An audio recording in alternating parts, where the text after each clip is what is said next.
Сайн байцгаана уу? Намайг Одон Тонголго гэдэг Баянгар аймгийн нэгдсэн эмнэлгийн өсвөрүе охидын эмчээр ажилладаг. За сайн байцгаана уу? Намайг Дэжмаа гэдэг Баянгар аймгийн нэгдсэн эмнэлгийн эмэгтэйчүүд эмч байна. За өнөөдөр бид хоёр та бүхэндээ Омаах үзүүний хорт хавдрын талаар мэдээлэл бэлтлээ. Тэгэхээр юуны өмнө та бүхнийг хэдэн зурганд анхаарлаа хандуулахыг хүсье.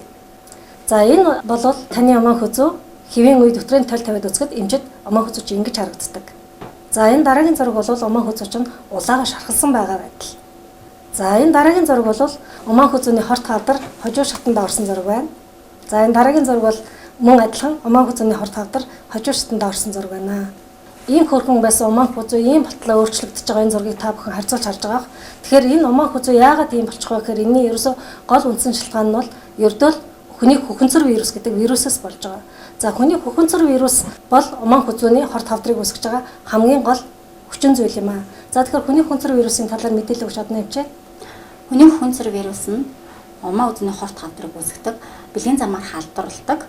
Омаах үзүүний хорт хавдраас сэргийлэх хүний хөхөнцөр вирусын эсрэг вакциныг Монгол улсын тархлаажуулалтын товлолд орсон байгаа. Энэ вакциныг бэлгийн харьцаанд ороогүй нас буюу 11 наснаас эрэгтэй эмэгтэй хүүхдүүдэд хийж эхэлдэг байгаа.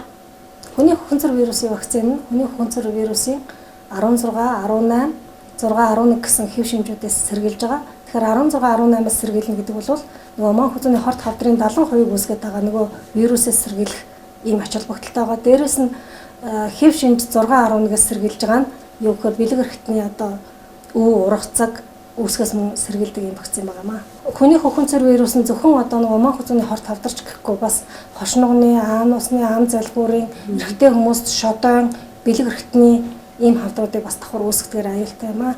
Тийм учраас хөвгүүдэд бас хийгддэг байгаа энэ вакцин маань. За өнөөдрийн мэдээлэлд анхаарлаа хандуулсан та бүхэндээ баярлалаа. Ээж ирүүл бол гэр бүл ирүүл.